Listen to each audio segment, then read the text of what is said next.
ಒಂದು ವರದಿಯ ಪ್ರಕಾರ 30-32% ಗುತ್ತಿಗೆದಾರರಿಂದ ಲಂಚವನ್ನ ಸ್ವೀಕರಿಸಲಾಗ್ತಾ ಇದೆ. ಶಾಲಾ ಕಾಲೇಜುಗಳಲ್ಲಿ ಸಾರ್ವಜನಿಕ ಗಣೇಶೋತ್ಸವ ಆಗ್ತಾ ಇರುವಂಥದ್ದು ಲಾಗಾಯತಿನಿಂದ ಬಂದಿದೆ. ತಿಲಕರು ಯಾವಾಗ ಆರಂಭಿಸಿದ್ರೋ ಅವತ್ತಿನಿಂದ ಅದು ಆರಂಭ ಆಗಿದೆ. ಅದಕ್ಕೊಂದು ಪರಂಪರೆ ಇದೆ, ನಡೆ ಇದೆ. ಮಳೆಯಾನಾಹುತ ಆಗ್ತಾ ಇದೆ, ಎಲ್ಲ ಕಡೆ ಅತಿವೃಷ್ಟಿಯ ಆಗ್ತಾ ಇದೆ, ಗುಡ್ಡ ಕುಸಿತ ಇದೆ, ಸಾವು ನೋವುಗಳಾಗ್ತಾ ಇದೆ. ಆಮೇಲೆ ಯಾವುದೇ ಅಭಿವೃದ್ಧಿ ಕಾರ್ಯಗಳು ನಡೆತಾ ಇಲ್ಲ, ಸ್ಥಗಿತಗೊಂಡಿದೆ. ಕಡಲ್ ಕೊರೆತ, ರಸ್ತೆ ಕೊರೆತ, ಗುಡ್ಡ ಕುಸಿತ ಇತ್ಯಾದಿಗಳಿಂದ ಕರಾವಳಿ ಕರ್ನಾಟಕ ನಲುಗಿ ಹೋಗಿದೆ. ಅಲ್ಲಿ ಆಗಬೇಕಾದಂತ ಸಮರವೇಗದ ಕಾರ್ಯಾಚರಣೆ ಅದಕ್ಕೆ ಗಮನ ವಹಿಸ್ತಾ ಇಲ್ಲ ಕರ್ನಾಟಕ ಸರ್ಕಾರ. ಗಣೇಶೋತ್ಸವ ಬರ್ತಾ ಇದೆ, ಹಿಂದೂಗಳಿಗೆ ಯಾವ ರೀತಿ ನಾವು ಕಡ್ಡಿ ಹಾಕಬಹುದು, ಹಿಂದೂಗಳನ್ನ ಮನಸ್ಸನ್ನ ಯಾವ ರೀತಿ ನಾವು ಕೆರಳಿಸಬಹುದು. ಅದರಲ್ಲೂ ಅತ್ಯಂತ ಸೂಕ್ಷ್ಮ ಪ್ರದೇಶ ದಕ್ಷಿಣ ಕನ್ನಡ. ನಾವು ಅಲ್ಪಸಂಖ್ಯಾತರ ಪರವಾಗಿದ್ದೇವೆ. They are our brothers. ಇದು ಬ್ರದರ್ಹುಡ್ ಸರ್ಕಾರವೇ ಹೊರತು ಇದು ಶಾಂತಿಯ ತೋಟ ಅಲ್ಲ. ಸರ್ವ ಜನಾಂಗದ, ಸರ್ವ ಧರ್ಮದ ಒಂದು ಶಾಂತಿಯ ಪ್ರಜ್ಞೆಯಿಂದ ಈ ಸರ್ಕಾರ ಕೆಲಸ ಮಾಡ್ತಾ ಇಲ್ಲ ಅನ್ನೋದಕ್ಕೆ ಇದು ಸಾಕ್ಷಿಯನ್ನು ಒದಗಿಸಿದೆ. ಕ್ರಿಶ್ಚಿಯನ್ರ ಒಂದು ಪ್ರಾರ್ಥನೆಯನ್ನ ಸಾಮೂಹಿಕ ಪ್ರಾರ್ಥನೆ ಎನ್ನುವ ರೀತಿಯಲ್ಲಿ ಮಾಡಲಾಗ್ತಾ ಇದೆ. ಹಾಗಾದ್ರೆ ಹಿಂದೂಗಳಿಗೊಂದು ಆಚರಣೆ, ಅದಕ್ಕೊಂದು ಅವಕಾಶ, ಮುಸ್ಲಿಮರಿಗೊಂದು, ಕ್ರಿಶ್ಚಿಯನ್ರಿಗೊಂದು ಅನ್ನುವಂಥ ಭೇದ ಭಾವ ಯಾಕೆ?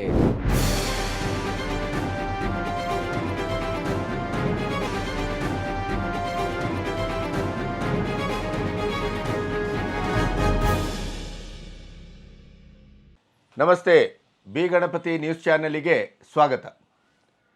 ಇಲ್ಲಿಯವರೆಗೆ ನಮ್ಮ ನ್ಯೂಸ್ ಚಾನಲನ್ನು ಸಬ್ಸ್ಕ್ರೈಬ್ ಮಾಡದೇ ಇದ್ದರೆ ಸಬ್ಸ್ಕ್ರೈಬ್ ಮಾಡಿ ಮತ್ತು ನಿಮ್ಮವರಿಗೂ ಹೇಳಿ.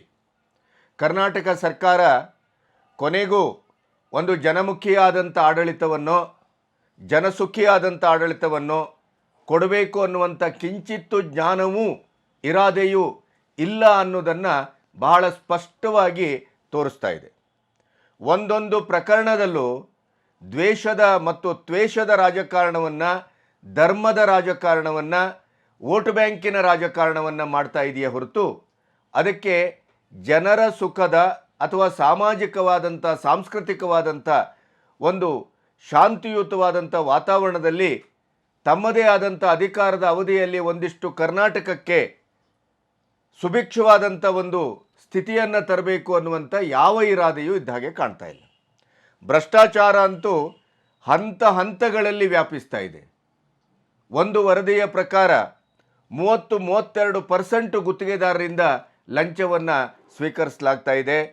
ಶಾಸಕರಿಂದ, ಸಚಿವರಿಂದ, ಪ್ರತಿಯೊಬ್ಬರಿಗೆ ಕೂಡ, ಅದು ಕಸ ವಿಲೇವಾರಿಯಿಂದ ಹಿಡಿದು ರೆಂಟೆಡ್ ಬಿಲ್ಡಿಂಗಿನವರೆಗೆ ಪ್ರತಿ ತಿಂಗಳು ಇಂತಿಷ್ಟು ಪರ್ಸೆಂಟೇಜ್ ಅಂತ ಹೋಗಲೇಬೇಕು ಅನ್ನೋದು ಕಡ್ಡಾಯವಾಗಿದೆ ಅನ್ನೋದು BJPಯ ಮುಖಂಡ NR ರಮೇಶ್ ಅವರ ಅಧಿಕೃತವಾದಂಥ ತನಿಖಾ ವರದಿ ಹೇಳ್ತಾ ಇದೆ.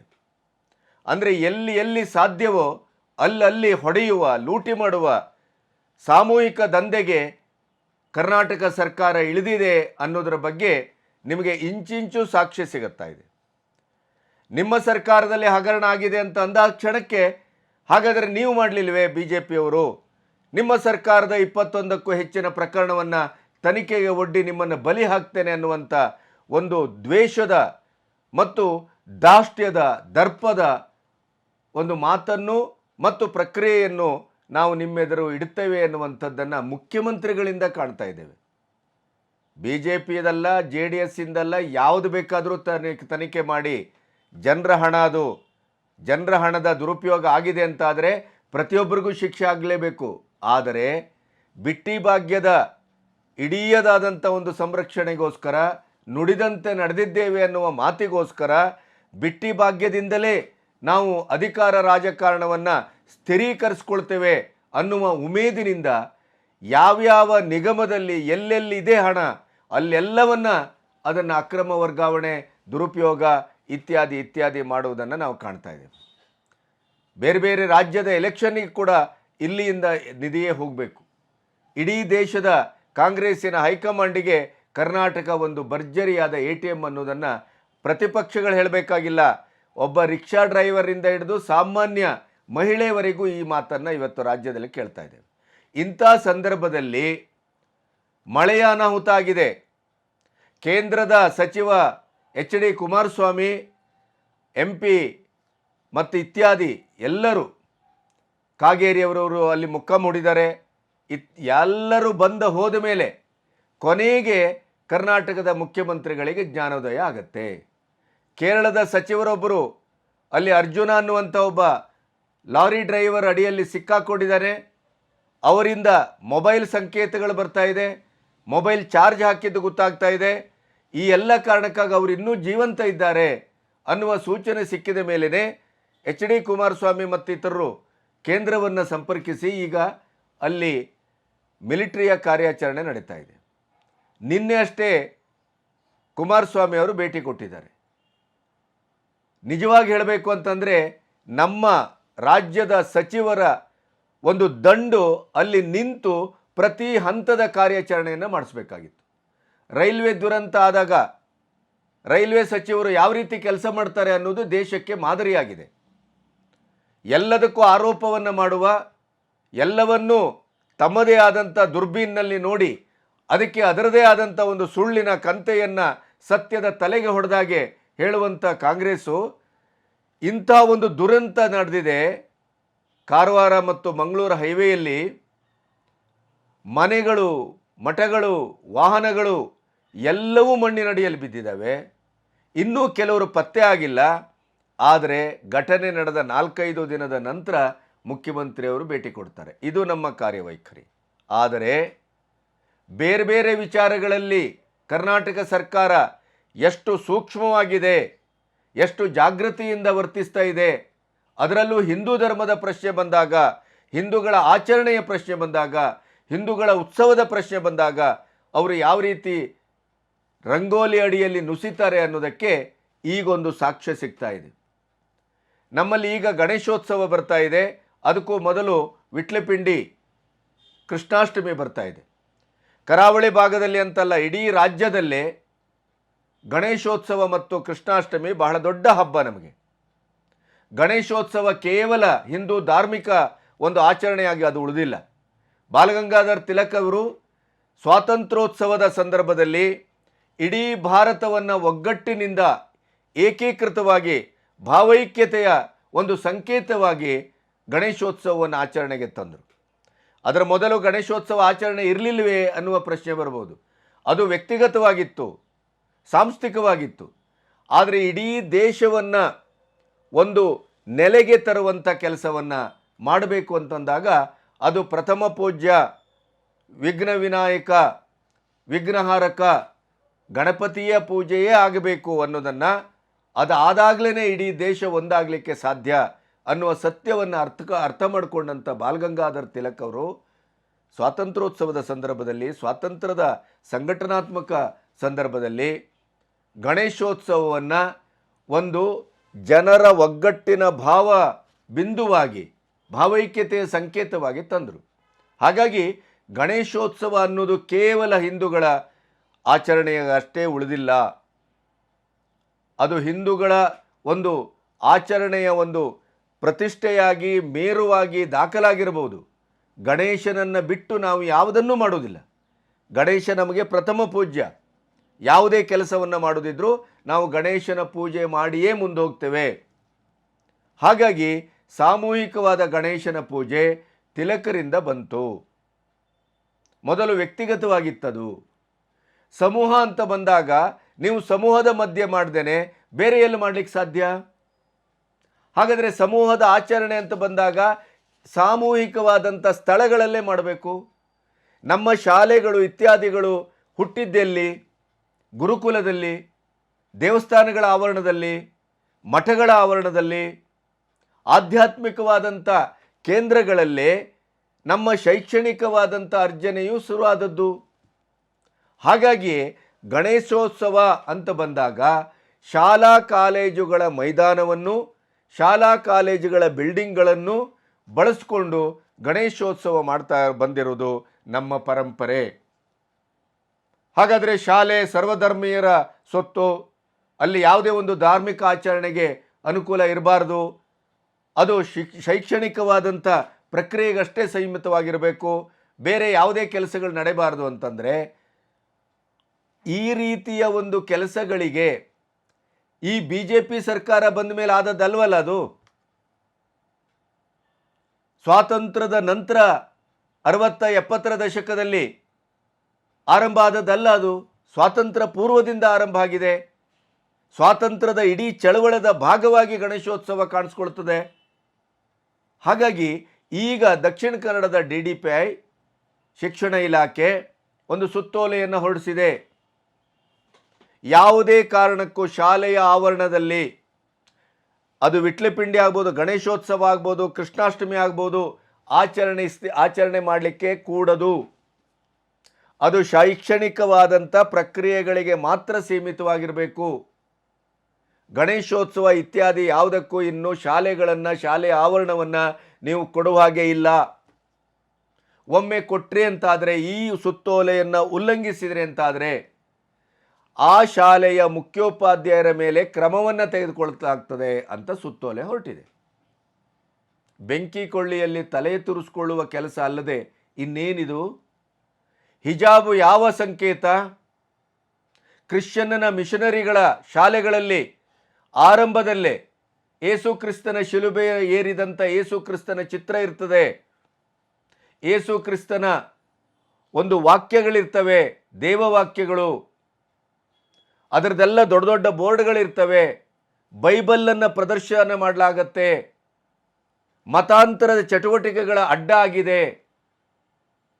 ಕ್ರಿಶ್ಚಿಯನ್ರ ಒಂದು ಪ್ರಾರ್ಥನೆಯನ್ನು ಸಾಮೂಹಿಕ ಪ್ರಾರ್ಥನೆ ಎನ್ನುವ ರೀತಿಯಲ್ಲಿ ಮಾಡಲಾಗ್ತಾ ಇದೆ.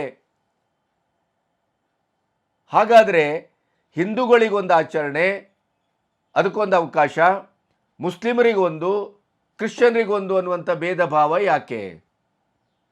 ಸಾರ್ವಜನಿಕವಾದಂಥ ಸ್ಥಳಗಳಲ್ಲಿ ಯಾವುದೇ ಪರ್ಮಿಷನ್ನು ತೆಗೆದುಕೊಳ್ಳದೇನೆ ಮುಸ್ಲಿಮರ ಹಬ್ಬಗಳಲ್ಲಿ ಪ್ರಾರ್ಥನೆ ಇಲ್ಲಿ ನಡೀತಾ ಇಲ್ವ? ಈ ದೇಶದಲ್ಲಿ ಪ್ರಾರ್ಥನೆ ಮಾಡ್ತಾ ಇಲ್ವೇನೋ?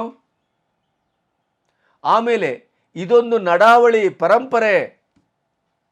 ಶಾಲಾ ಕಾಲೇಜುಗಳಲ್ಲಿ ಸಾರ್ವಜನಿಕ ಗಣೇಶೋತ್ಸವ ಆಗ್ತಾ ಇರುವಂಥದ್ದು ಲಾಗಾಯತಿನಿಂದ ಬಂದಿದೆ. ತಿಲಕರು ಯಾವಾಗ ಆರಂಭಿಸಿದ್ರೋ ಅವತ್ತಿನಿಂದ ಅದು ಆರಂಭ ಆಗಿದೆ. ಅದಕ್ಕೊಂದು ಪರಂಪರೆ ಇದೆ, ನಡೆ ಇದೆ. ನೀವು ಅದನ್ನು ಏಕಾಏಕಿ ಹೇಗೆ ಅದನ್ನು ಬದಲಾಯಿಸ್ತೀರಿ? ಅಥವಾ ಈ ಬದಲಾಯಿಸಕ್ಕೆ ಹೊರಟಂಥ ಉದ್ದೇಶ ಏನು? ಕೊನೆಗೂ ನಾವು ಹಿಂದೂಗಳ ವಿರೋಧಿಯಾಗಿದ್ದೇವೆ. ಹಿಂದೂಗಳ ಆಚರಣೆಗಳಿಗೆ ನಾವು ಅಡಿಗೂ ನಾವು ಆತಂಕವನ್ನು, ತಡೆಯನ್ನು ಒಡ್ತೇವೆ. ನಾವು ಅಲ್ಪಸಂಖ್ಯಾತರ ಪರವಾಗಿದ್ದೇವೆ. They are our brothers. ಇದು ಬ್ರದರ್ಹುಡ್ ಸರ್ಕಾರವೇ ಹೊರತು ಇದು ಶಾಂತಿಯ ತೋಟ ಅಲ್ಲ. ಸರ್ವ ಜನಾಂಗದ, ಸರ್ವಧರ್ಮದ ಒಂದು ಶಾಂತಿಯ ಪ್ರಜ್ಞೆಯಿಂದ ಈ ಸರ್ಕಾರ ಕೆಲಸ ಮಾಡ್ತಾ ಇಲ್ಲ ಅನ್ನೋದಕ್ಕೆ ಇದು ಸಾಕ್ಷಿಯನ್ನು ಒದಗಿಸಿದೆ. ಅದರಲ್ಲೂ ಮಳೆಯ ಅನಾಹುತ ಆಗ್ತಾ ಇದೆ. ಎಲ್ಲ ಕಡೆ ಅತಿವೃಷ್ಟಿಯ ಆಗ್ತಾ ಇದೆ. ಗುಡ್ಡ ಕುಸಿತ ಇದೆ. ಸಾವು ನೋವುಗಳಾಗ್ತಾ ಇದೆ. ಆಮೇಲೆ ಯಾವುದೇ ಅಭಿವೃದ್ಧಿ ಕಾರ್ಯಗಳು ನಡೀತಾ ಇಲ್ಲ, ಸ್ಥಗಿತಗೊಂಡಿದೆ. ರಾಜ್ಯ ದಿವಾಳಿ ಅಂಚಿನಲ್ಲಿದೆ. ಎಲ್ಲಿಯೂ ಅನುದಾನ ಕೂಡ ಬಿಡುಗಡೆ ಆಗ್ತಾ ಇಲ್ಲ. ಬೆಲೆ ಗಗನಕ್ಕೇರಿದೆ. ಈ ಥರದ ಮಳೆಯಲ್ಲಿ ಈ ಸರಿ ಎಲ್ಲ ಬೆಳೆಗಳು ಕೊಳೆತೋಗ್ತಾ ಇರೋದ್ರಿಂದ ಬೀಜಗಳೆಲ್ಲ ಮುಂದಿನ ದಿನಗಳಲ್ಲಿ ಧಾರಣೆ ಮಟ್ಟವನ್ನು ಈಗಲೇ ನಿರೀಕ್ಷೆ ಮಾಡಬಹುದು. ಇಂಥ ಸಂದರ್ಭದಲ್ಲಿ ಯಾವ್ಯಾವುದಕ್ಕೆ ಏನೇನು ಕಾನ್ಸಂಟ್ರೇಟ್ ಮಾಡಬೇಕು ಅದನ್ನು ಮಾಡ್ತಾ ಇಲ್ಲ. ಕಡಲ್ ಕೊರೆತ, ರಸ್ತೆ ಕೊರೆತ, ಗುಡ್ಡ ಕುಸಿತ ಇತ್ಯಾದಿಗಳಿಂದ ಕರಾವಳಿ ಕರ್ನಾಟಕ ನಲುಗಿ ಹೋಗಿದೆ.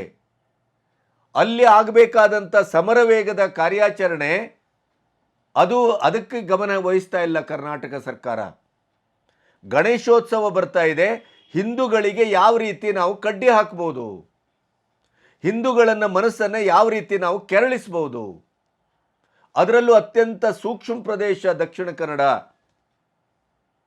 ಈಗ ದಕ್ಷಿಣ ಕನ್ನಡದಲ್ಲಿ ಈ ಸುತ್ತೋಲೆ ಹೊರಟಿದೆ. ಹಿಂದೂ ಸಂಘಟನೆಗಳು, ಗಣೇಶೋತ್ಸವ ಸಮಿತಿ, ಕೃಷ್ಣಾಷ್ಟಮಿಯ ಸಮಿತಿಗಳು ಹೋಗಿ ಶಾಲೆಯಲ್ಲಿ ಪರ್ಮಿಷನ್ ಕೇಳಿದಾಗ ಯಾವತ್ತೂ ಕೇಳುವ ಹಾಗೆ, ನೋಡಿ ನಾವು ಅಸಹಾಯಕರಿದ್ದೇವೆ, ಈ ಥರ ಸುತ್ತೋಲೆ ಬಂದಿದೆ, ಇದನ್ನು ನಾವು ಉಲ್ಲಂಘಿಸುವ ಹಾಗೆ ಇಲ್ಲ ಅನ್ನುವಂಥ ಮಾತನ್ನು ಹೇಳ್ತಾ ಇದ್ದಾರೆ. ಸರ್ಕಾರದ ಉದ್ದಟತನ ಯಾವ ನೆಲೆಗೆ ಮುಟ್ಟಿದೆ ಅಂತಂದರೆ ಅನುದಾನ ರಹಿತ ಶಾಲೆಗಳಿಗೆ ಕೂಡ ಸುತ್ತೋಲೆ ಹೋಗಿದೆ. ಶಾಲೆಯಲ್ಲಿ ಪಠ್ಯಪುಸ್ತಕಗಳನ್ನು ಸರಿಯಾಗಿ ಒದಗಿಸ್ಲಿಕ್ಕೆ ಆಗ್ತಾ ಇಲ್ಲ. ಶಾಲೆಯಲ್ಲಿ ಸರಿಯಾದ ಪರೀಕ್ಷೆಗಳನ್ನು ಮಾಡಲಿಕ್ಕಾಗ್ತಾ ಇಲ್ಲ, ಶಾಲೆಗೆ ಬೇಕಾದಂಥ ಸೌಲಭ್ಯಗಳನ್ನು ಒದಗಿಸ್ಲಿಕ್ಕಾಗ್ತಾ ಇಲ್ಲ, ಅದೆಲ್ಲವನ್ನೂ ಕಡಿತಗೊಳಿಸಿದಿರಿ. ಖಾಸಗಿ ಸಂಸ್ಥೆಯನ್ನು ಇನ್ವಾಲ್ವ್ ಮಾಡಿಕೊಂಡು ಮಕ್ಕಳಿಗೆ ಇದು ಏನು ಮೊಟ್ಟೆ ಮತ್ತು ಇತ್ಯಾದಿಯನ್ನು ಕೊಡುವಂಥ ಪರಿಸ್ಥಿತಿ ಬಂದಿದೆ, ಯಾಕೆಂದರೆ ಇವರ ಹತ್ರ ದುಡ್ಡಿಲ್ಲ. ಇದರ ಮಧ್ಯೆ ಪರಂಪರಾಗತವಾಗಿ ಒಂದು ಪದ್ಧತಿಯ ರೀತಿಯಲ್ಲಿ ನಡ್ಕೊಬರ್ತಾ ಇರುವಂಥ ಒಂದು ಆಚರಣೆಯನ್ನು ಅದಕ್ಕೆ ಅಡ್ಡಗಾಲ ಹಾಕಿ ಮತ್ತೆ ಹಿಂದೂಗಳನ್ನು ಎಬ್ಬಿಸಿ ಅದು ಒಂದು ಧರ್ಮದ ದಂಗಲಾಗಿ ಅಲ್ಲಿ ಮತ್ತೆ ಬೇಳೆ ಬೇಯಿಸ್ಕೊಳ್ಳುವಂಥ ಕೆಲಸ. ಕ್ರಿಶ್ಚಿಯನ್ರಿಗೆ, ಮುಸ್ಲಿಮರಿಗೆ, ಅಲ್ಪಸಂಖ್ಯಾತರಿಗೆ ಎಲ್ಲ ಸವಲತ್ತುಗಳು ಇದೆ. ಅವರಿಗೆ ಧರ್ಮದ ಆಚರಣೆಗೆ ರೋಡಿಂದ ಹಿಡಿದು ಬೀದಿಯಿಂದ ಹಿಡಿದು ಎಲ್ಲಿ ಬೇಕಾದರೂ ಆಚರಣೆ ಮಾಡ್ಬೋದು. ಹಿಂದೂಗಳು ಅಂತ ಬಂದಾಗ ಅವರಿಗೆ ನೀವು ರಿಸ್ಟ್ರಿಕ್ಷನ್ ಹಾಕ್ತೀರಿ, ಅವರಿಗೆ ಸುತ್ತೋಲೆಯನ್ನು ಹೊಡಿಸ್ತೀರಿ, ಅವರಿಗೆ ಕಾನೂನನ್ನು ಬೋಧಿಸ್ತೀರಿ. ಹಿಜಾಬನ್ನು ಹಾಕ್ಕೊಂಡು ಬರ್ಬೋದು ಅನ್ನುವಂಥ ನಿಲುವಿಗೆ ನೀವು ಬದ್ಧರಾದಂಥ ಸರ್ಕಾರ ಗಣೇಶೋತ್ಸವವನ್ನು ಯಾವ ನಿಲುವಿನಲ್ಲಿ ನೀವು ಶಾಲಾ ಕಾಲೇಜುಗಳಲ್ಲಿ ಆಚರಿಸಬಾರ್ದು ಅಂತ ಮಿತಿಯನ್ನು ಹೇರ್ತೀರಿ?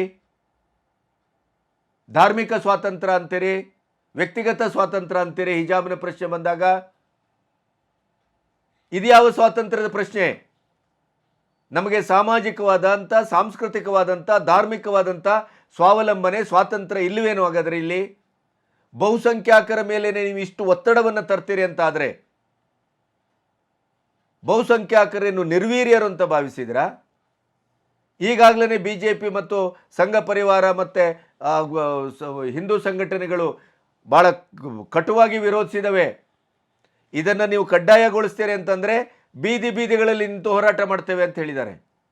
ಗಣೇಶೋತ್ಸವವನ್ನು ಸಾಮೂಹಿಕವಾದಂಥ ಒಂದು ಮನೋಧರ್ಮದಲ್ಲಿ, ರಾಷ್ಟ್ರೀಯ ಐಕ್ಯತೆ ಮತ್ತು ಭಾವೈಕ್ಯತೆಯ ಸಂದರ್ಭದಲ್ಲಿ ಆಚರಿಸಲ್ಪಟ್ಟಂಥ ಈ ದೇಶದ ಗಣೇಶೋತ್ಸವಕ್ಕೆ ತನ್ನದೇ ಆದಂಥ ಒಂದು ಐತಿಹ್ಯ ಇದೆ, ತನ್ನದೇ ಆದಂಥ ಒಂದು ಚಹರೆ ಇದೆ, ತನ್ನದೇ ಆದಂಥ ಒಂದು ಸಾಮಾಜಿಕವಾದಂಥ ಜವಾಬ್ದಾರಿ ಇದೆ. ಅದಕ್ಕೆ ಅದು ಕೇವಲ ಧಾರ್ಮಿಕವಾದಂಥ ಕಾರ್ಯಾಚರಣೆ ಅಲ್ಲ, ಅದು ಆಚರಣೆಯೂ ಅಲ್ಲ. ಅಂಥದ್ರ ಮೇಲೆ ನೀವು ನಿರ್ಬಂಧವನ್ನು ಹೇರ್ತೀರಿ ಅಂತಾದರೆ ನಿಮ್ಮ ಷಡ್ಯಂತ್ರದ, ನಿಮ್ಮ ಉದ್ದೇಶದ ಹಿಂದೆ ಎಂಥ ಒಂದು ಮತ ರಾಜಕೀಯದ ಮತ್ತು ತುಷ್ಟೀಕರಣದ ರಾಜಕಾರಣದ ಹಿನ್ನೆಲೆ ಇದೆ ಅನ್ನೋದು ಎಲ್ಲರಿಗೂ ಅರ್ಥ ಆಗುತ್ತೆ. ಮಾಡಬೇಕಾದನ್ನ ಕೆಲಸವನ್ನು ಮಾಡಿ, ಮೊದಲು ಮಾಡಬಾರದ ಕೆಲಸಕ್ಕೆ ಕೈ ಹಾಕಬೇಡಿ.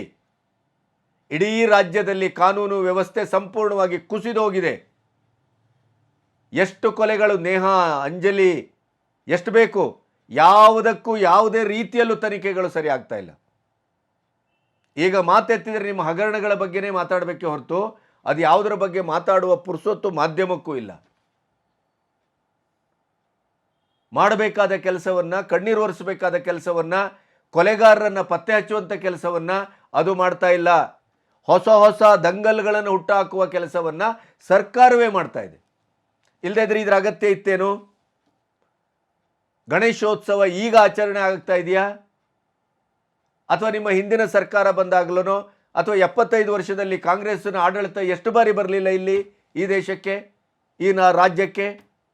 ಆವಾಗ ಇಲ್ಲದೇ ಇದ್ದಂಥದ್ದು ಈಗ ಯಾಕೆ ಅಂದರೆ ಮುಸ್ಲಿಮರ ಮತವನ್ನು ಕ್ರೋಢೀಕರಣ ಮಾಡುವಂಥ ತುಷ್ಟೀಕರಣದ ರಾಜಕಾರಣ ಇವತ್ತು ಹಿಂದಿಗಿಂತ ಮೇರೆ ಮೀರಿದೆ, ನಿರ್ಣಾಯಕ ಹಂತಕ್ಕೆ ಬಂದಿದೆ.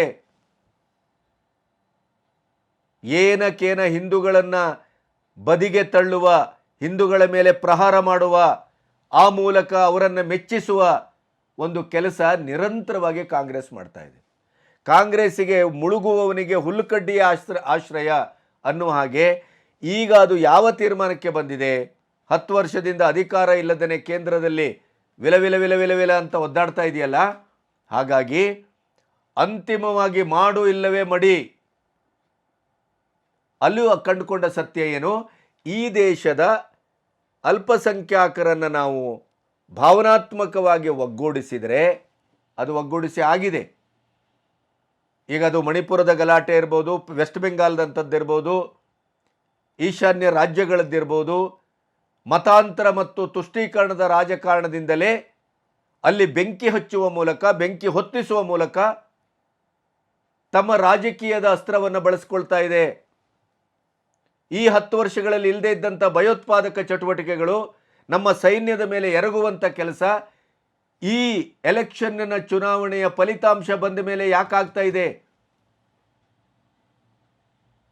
ಬೀದಿ ಬೀದಿಗಳಲ್ಲಿ ಬೆಂಕಿ ಬೀಳ್ತದೆ ಅಂತ ಹೇಳಿದ ಮಾತಿಗೆ ತಕ್ಕಾಗಿ ಕಾಶ್ಮೀರದ ರೇಂಜ್ಗಳಲ್ಲಿ ಇವತ್ತು ಭಯೋತ್ಪಾದಕ ಚಟುವಟಿಕೆಗಳು ಜಾಸ್ತಿ ಆಗ್ತಾ ಇವೆ.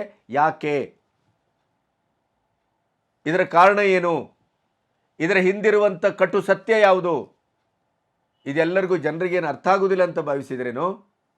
ಈಗ ನೀವು ಗಣೇಶೋತ್ಸವದ ಸಂದರ್ಭಕ್ಕೆ ಇನ್ನೊಂದು ಉದಾಹರಣೆ ಕೊಡ್ತೇನೆ ನಾನು. ಸರಸ್ವತಿ ಜ್ಞಾನ ದೇವತೆ, ಸರಸ್ವತಿಯ ಪೂಜೆಯನ್ನು ಶಾಲೆಗಳಲ್ಲಿ ಮಾಡ್ದೇನೆ ಏನೋ ಸ್ಮಶಾನದಲ್ಲಿ ಮಾಡಬೇಕೇನೋ?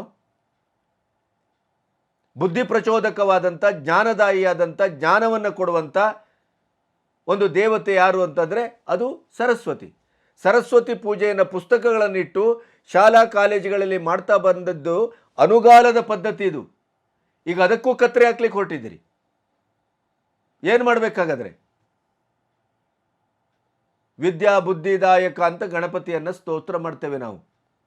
ವಿದ್ಯೆಗೂ ಬುದ್ಧಿಗೂ ಎಲ್ಲವೂ ಪ್ರೇರಕ ಕಾರಕನಾದಂಥ ಗಣಪತಿ, ವಿದ್ಯಾರ್ಜನೆಗೆ ಮೂಲಭೂತವಾಗಿ ನಮಗೆ ಪ್ರಾರ್ಥಿಸಬೇಕಾದದ್ದೇ ಸರಸ್ವತಿ.